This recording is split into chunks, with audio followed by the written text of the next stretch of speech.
Welcome to Equal Entertainment. I'm Tracy E. Gilchrist. The Little Mermaid is struggling with moviegoers in Asia, primarily due to racist critiques over the casting of Halle Bailey as Ariel. Since its release in China, the film has only earned $3.6 million. That's compared to Spider-Man Across the Spider-Verse, which made nearly $20 million. Two popular Chinese movie review sites posted negative reviews about Bailey's skin color. Chinese state media amplified reactions with an editorial in the state-run tabloid Global Times. Disney has not commented. Still, Bailey is being celebrated by little black girls in the U.S., and the movie is the second most popular film in Germany, the U.K., Australia, Brazil, and Mexico, and it is doing better in other Asian markets like the Philippines and Indonesia. Globally, The Little Mermaid's second weekend was equal to Cinderella and stronger than Beauty and the Beast or Maleficent. Shay, a star of the Netflix reality series Bling Empire, has died following a stroke. Her family confirmed the news in a statement shared by Netflix. Shay was described as a loving mother, grandmother, and charismatic star. She first appeared on Bling Empire in 2021. The series followed the lives of wealthy Asian and Asian American elites in Los Angeles. Shay was 62 years old. Magic Johnson is celebrating his son's 31st birthday with a heartfelt post for Pride Month. Posting on Instagram, Magic said, "I love your pure heart and your creativity. Keep living your truth. It's what I love about you most." EJ came out as gay in 2013 and has been a vocal advocate for the LGBTQ+ community.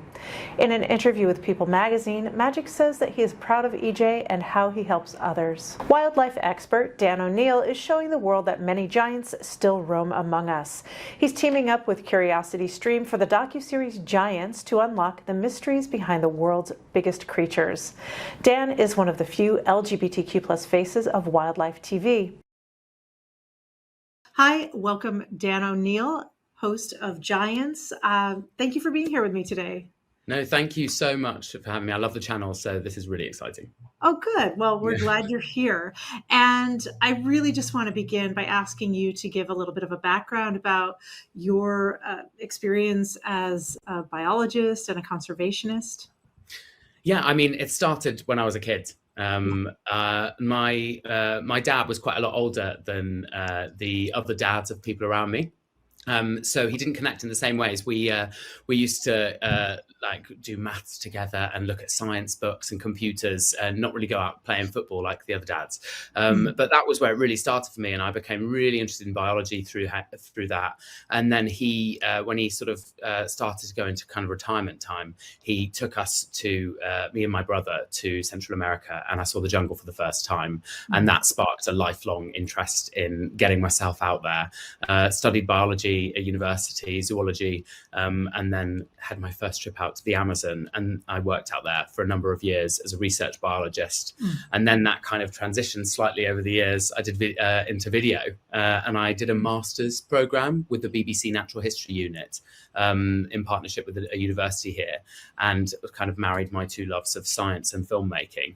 And the rest is history. I've been traveling around making films and learning about wildlife ever since. I want to turn to Giants for a moment and ask you a bit about your inspiration for it. And I mean, it's a show that, you know, is out in the wild and there's exploration, but it's also incredibly specific and there's an educational component to it. And would you talk a little bit about how you came up with this concept?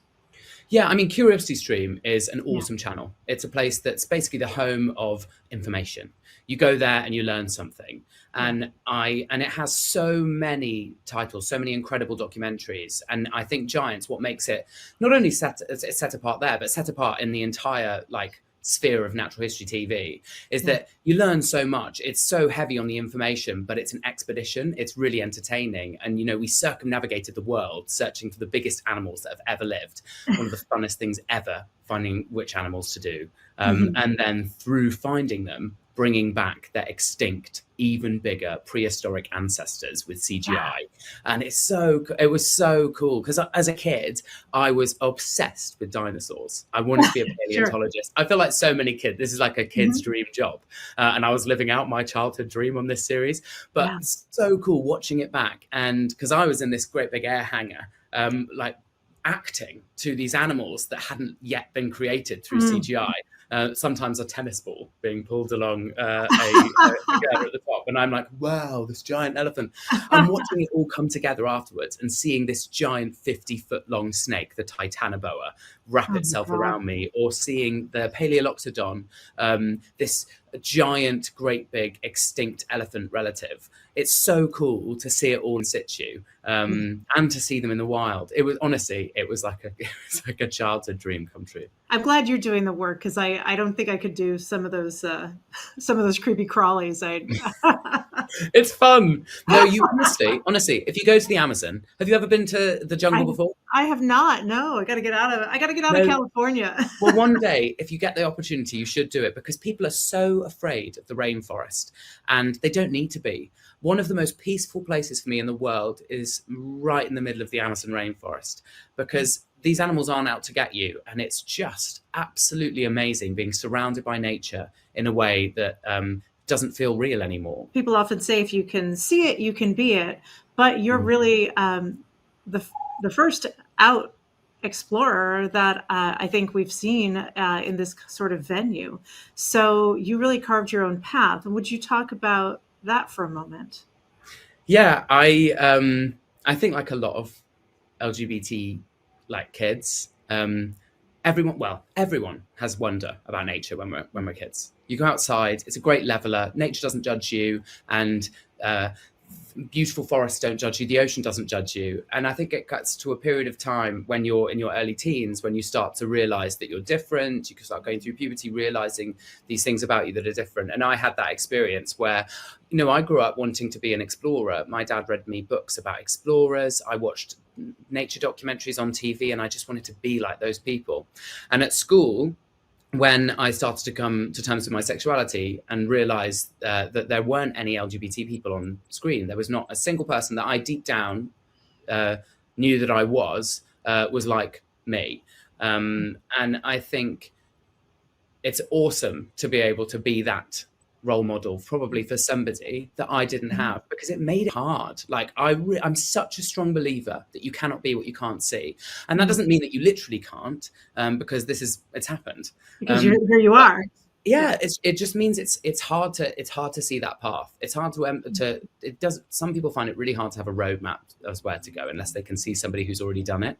And you see that in the fact that because there hasn't been really any visible LGBT adventurers and wildlife enthusiasts and scientists on screen, there just aren't those people pursuing that role. But now that I've done this, one of my favorite things that I get is on social media. I'll get messages from people all over the world being like, oh my God, I love this. People as young as 15 have come up to me and said that it really means the world to them. And it's cool that they're hopefully in some small way impacted by giants will have more people pursuing this path. All episodes of Giants starring Dan O'Neill are available now on CuriosityStream. The Advocate Channel, Equal Pride, and Out Magazine are joining with iHeartMedia and Procter & Gamble for one of the biggest Pride celebrations online. The Advocate Channel is the official streaming partner. Can't Cancel Pride is going into its 4th year. This year's host is Jojo Siwa, and we're excited to announce the full lineup of performers. We'll have Brandi Carlile, Adam Lambert, Big Frida, Ciara, Billy Porter, Haley Kiyoko, Kesha, and Kelsey Ballerini. During the event, Brandi Carlile will also receive the Elton John Impact Award. You can watch Can't Cancel Pride right here on advocatechannel.com, on the app, and any of our streaming channels. The Can't Cancel Pride event is June 15th at 8 p.m. Eastern, 5 p.m. Pacific. Thank you for watching Equal Entertainment. I'm Tracy E. Gilchrist. Don't forget to like and subscribe on YouTube. Download the Advocate Channel app to stream us live.